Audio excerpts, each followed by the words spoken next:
بفرح جدا لما بدخل أفنن أو أخترع والاختراع ده يطلع في منتهى الجمال والقمر اللي انتوا شايفينه ده. هنا بقى لما تكوني عايزة تعملي بيتزا بس زهقتي أو عملتي كتير الشكل المعتاد اللي كل الناس عارفاه وعايزة تعملي شكل تاني، تقدري تعمليها ودي أسهل كتير قوي. يعني ممكن تسميها ساندوتشات البيتزا. كمان هتعجب بقى قوي أولادكم.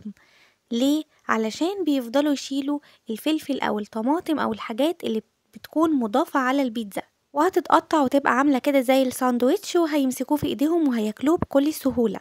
عجينة البيتزا دي روعة، مش قادرة اوصف لكم هي قد ايه جميلة. نزلتها الفيديو اللي فات، هسيب لكم الرابط بتاعها هنا في الفيديو ده. طبعا ما تتخيرش او مش هنفرقها عن الطريقتين اللي انا عملتهم برضو قبل كده في القناة بتاعتي، كلهم بنفس الهشاشة ونفس الطراوة ونفس الجمال.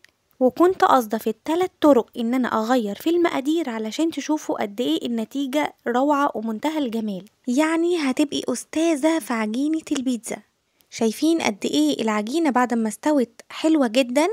كمان لو هي بيتزاية والعجينة اتخن من كده شوية هتبان قد ايه هشاشتها وان هي قد ايه قطنية. بس علشان دي انا عاملاها رفيعة جدا ورقيقة، هتشوفوا انا عملتها ازاي، فكمان مش واضح الهشاشة التحفة بتاعتها. بس طبعا الطراوة في الاكل باينة جدا. شايفين؟ روعة. طبعا تقدروا تغيروا الحشوة، مفيش مشكلة. تقدروا تضيفوا فلفل او طماطم او زيتون، مفيش اي مشكلة زي ما تحبوا. هتشوفوا الطريقة ازاي وكمان هتشوفوا التسوية المظبوطة ازاي، وهتشوفوا كل الاسرار علشان تطلع معاكم ناجحة 100%.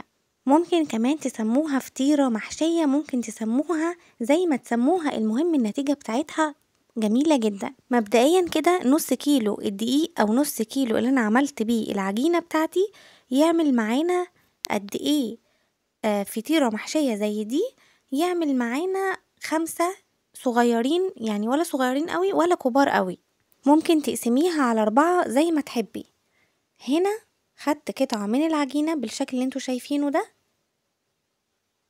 ركزوا انا بعمل ايه كويس قوي. وبعدين دهنت الرخامة بتاعتي بالزيت مش بالدقيق، ودهنت كمان الوش بالزيت، وابتديت بايدي افرد بالشكل اللي انتوا شايفينه ده. ولو انا ما كنتش مستعجلة كنت هكمل فرد بايدي وفي الاخر استخدم المردانة، او ممكن ما كنتش هستخدمها خالص، بس انا عشان عايزة انجز فابتديت استخدم المردانة بالشكل ده.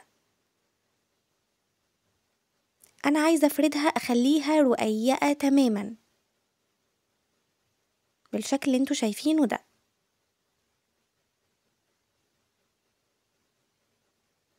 شايفين ما شاء الله العجينة بتاعتي منتهى الجمال.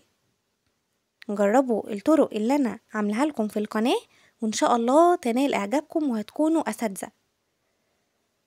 هنا الحشوة اللي انا حطيتها لحمة مفرومة متعصجة، وكنت عصجتها معاكم قبل كده، هسيب لكم الرابط برضو في صندوق الوصف للناس اللي مش عارفة. وحطيت جبنة موتزاريلا وما حطيتش حاجة غير كده وبس، يعني لحمة وجبنة موتزاريلا. الحشوة بتاعتك اللي هتحطيها حطي بقى معاها اللي انت عايزاه، حابة تحطي فلفل، حابة تحطي زيتون، بلاش طماطم عشان ما يطرناش العجينة بتاعتنا. وهنا ما اتقفلتش معايا للنهاية، فعادي بكل بساطة ابتديت ان انا اشدها اتمطت معايا بكل سهولة وقفلتهم على بعض عادي خالص. قفلت كل الجوانب على بعض بالشكل اللي وضحته لكم. بنشيلها كده من على الرخامة بشويش، وبنبتدي ننزلها في الصينية بتاعتها دهنينها بالزيت على المكان اللي احنا مطبقينه. اول حاجة السوا بتاعنا هيبتدي بالمكان ده، وفتحت الفرن درجة حرارة عالية ودخلتها على الفرن من تحت. واول انا بتابعها طبعا، اول ما الاقيها من تحت خلاص خدت اللون بتاعي المطلوب واستوت معايا، شغلت عليها الشواية خدت اللون كمان ده. وبعدين طلعتها كده خلاص، هي استوت معايا تماما. طلعتها، حابة تعمل الخطوة دي تمام، مش حابة مفيش برضو اي مشكلة. ضفت برضو من الخليط اللي انا عاملاه اللي هو اللحمة المفرومة والجبنة الموتزاريلا، وفي السخونة دخلتها يدوب الجبنة تسيح. حابة في الوش تضيفي برضو فلفل زيتون، طماطم، زي ما تحبي، مفيش اي مشكلة. مش قادرة اوصف لكم الريحة والطعم والجمال عاملين ازاي. مش عايزة تضيفي جبنة موتزاريلا ما تضيفيش، حابة تضيفي الحشوة بس مفيش اي مشكلة. يعني ما تقفيش على اي حاجة خالص. طالما العجينة بتاعتك ناجحة وطعمها جميل وهشة ومنتهى الجمال، فانتي حطي فيها اي حاجة واعملي اي حاجة هتطلع جميلة. وما بتاخدش وقت في الفرن نهائي، يعني يدوب من تحت بتاخد اللون، واول ما بتاخد اللون هي كده استوت معانا. على طول بنشغل الشواية.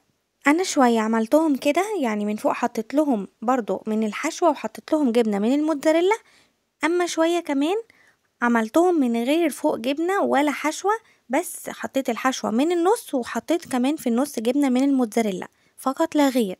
ممكن كمان تسهلوا على نفسكم اكتر وتحشوها جبن لانشون بسطرمة، كل ده مع بعضه مفيش اي مشكلة خالص. ودي كده اللي انا ما حطيتلهاش من فوق اي حاجة، بس من جوه هي اللحمة المفرومة المتعصجة والجبنة الموتزاريلا، برضو كمان منتهى الجمال. شايفين كل التانيات مستوية 100%، وكمان هشة وحلوة وقطنية وروعة. جربوا الطريقة دي وإن شاء الله تنال إعجابكم. شايفين التفاصيل عاملة إزاي؟ حبيت أوريكم كل تفصيلة. وبكده نكون وصلنا لنهاية الفيديو. يا رب أكون قدرت أفيدكم ووصل لكم المعلومة المظبوطة. لو عجبكم الفيديو ما تنسوش لايك وشير وسبسكرايب، وباي باي. أشوفكم الفيديو الجاي على خير إن شاء الله.